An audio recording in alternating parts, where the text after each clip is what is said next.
మామూలుగా ఇప్పుడు వైదికంలో మూఢ విశ్వాసాలు అనేవి మనకు అసలు ఉండవు.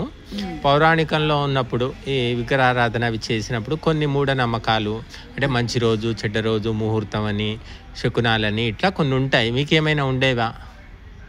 నాకు ఎందుకోనండి మొదటి నుంచి కూడా ఆర్య సమాజానికి రాకముందు నుంచి కూడా తక్కువ ఆ, మూఢనమ్మకాలు మూర్ఖంగా ఆచరించటం తక్కువ అన్నమాట.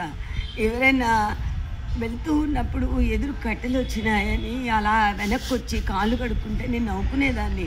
అరే ఆ కట్టెలు వస్తే ఏమైంది వీళ్ళకి, ఎందుకు ఇలాగ చేస్తున్నారు అనుకునేదాన్ని. అలాగే భర్తను కోల్పోయిన స్త్రీకి ఎదురు పడకపోవడం ఇవి అసలు నాకు నచ్చేవి కాదు.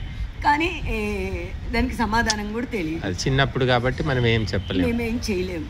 మనసులో ప్రశ్నలు ఉండేవి, బాగా ఉండేవి అనమాట. సమాధానాలు అయితే లేవు, ప్రశ్నలు అయితే చాలా ఉదయిస్తుండే. అసలు అన్యాయం జరిగినప్పుడు మాత్రం ఇది సరికాదు, ఇది సరికాదు అని ఒక లోపల నుంచి అందరు మదనం జరిగేది.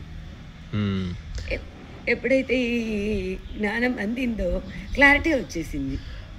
అయితే ఇప్పుడు మహిళలందరూ చదువుతున్నారు, పురుషులతో సమానంగా చదువుతున్నారు, ఇంకెక్కువే చదువుతున్నారు. ఎంటెక్లు, బీటెక్లు, బిఎడ్లు ఏమేమో చదువుతున్నారు, ఇంగ్లీష్ చదువులు. ఒకప్పుడు మహిళకు చదువు లేదన్నారు, ఇప్పుడు చదువుతున్నారు వాళ్ళు కూడా. కానీ వాళ్ళ మనస్తత్వం కూడా ఇప్పుడు ఇంగ్లీష్ చదువులు చదివిన పురుషుల మనస్తత్వం లాగే మారిపోతుంది. పెద్ద తేడా కనిపించట్లేదు. అంటే ఒక భారతీయ నారి, ఒక భారతీయ మాత ఎవరు మనకు కనిపించడం లేదు. అంటే మెకానికల్గా ఏటీఎం యంత్రాల్లాగా అయిపోయారు మహిళలు. మరి మహిళలు అంటే వాళ్ళకి ఆధ్యాత్మిక విద్య అయితే అందడం లేదు.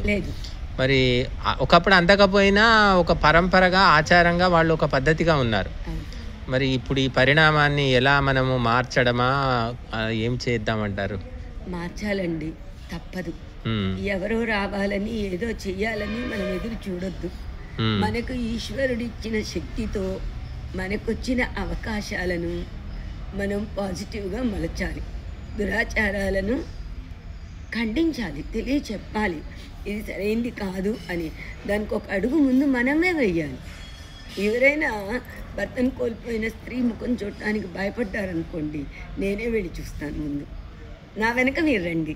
ఏదైనా చెడు జరిగితే నాకు కదా జరుగుతుంది. అలాంటి సాహసాలు చేయడం వల్ల నాకేం నష్టం జరగలేదు, మిగతా వాళ్ళకు కూడా ఇది దురాచారం అని తెలిసింది. ఇప్పుడు స్త్రీలు పూర్తిగా కట్టుబొట్టు చుట్టూ మారిపోయింది. సేమ్ మగవాళ్ళలాగే మగరాయుడు అంటారు చూడండి, ఆ మాదిరిగా మారిపోయారు వాళ్ళు. అది దానివల్ల సమాజం లోపల అంటే ఎక్కడ పడితే అక్కడ విచ్చలవిడిగా తిరగడం కూడా, అంటే చదువు దానివల్ల మరి భారతీయ పరంపర అనేది మనకి ఎక్కడా కనిపించట్లేదు. అది పెంపకంలో లోపం అంటారా, చదువులో లోపం అంటారా, మరి సమాజంలో లోపం అంటారా, ఎక్కడ జరుగుతుందంటారు? లోపం అనేది ఒక్క చోట అని నేను చెప్పలేనండి. కొన్నిసార్లు తల్లిదండ్రుల నుండే సరైనటువంటి మార్గదర్శనం అందట్లేదు. సరే, తల్లిదండ్రులు యోగ్యులై చక్కటి మార్గదర్శనం చూపించిన ఈ గురువు దగ్గరకు వచ్చేటప్పుడు మారిపోతుంది. సరే, ఇక్కడ కొంత పర్వాలేదు అనుకుంటే సమాజ పోకళ్ళు కూడా విపరీతంగా ఉన్నాయి. ఇప్పుడు సాధారణమైన వ్యక్తులు ఏమిటంటే ఊరికే తమ చుట్టూ ఉన్నదాన్ని ఫాలో అవుతారు. కానీ అసాధారణమైనటువంటి పరిశీలన ఉన్నవాళ్లే ఇది తప్ప ఉప్ప మంచా చెడ విచారించి పరిశీలించి ఫాలో అవుతారు. అలా ఫాలో అయ్యేవాళ్ళు రక్షింపబడతారు, గుడ్డిగా అనుసరించే వాళ్ళు నష్టపోతారు.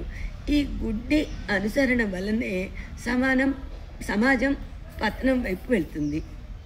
మళ్ళీ మనం దీన్ని పునరుద్ధరించాలి అంటే ఎవరైతే తెలుసుకుంటారో వాళ్ళు నేనే మార్చాలి, నేను మారుస్తాను అని సంకల్పించాలి.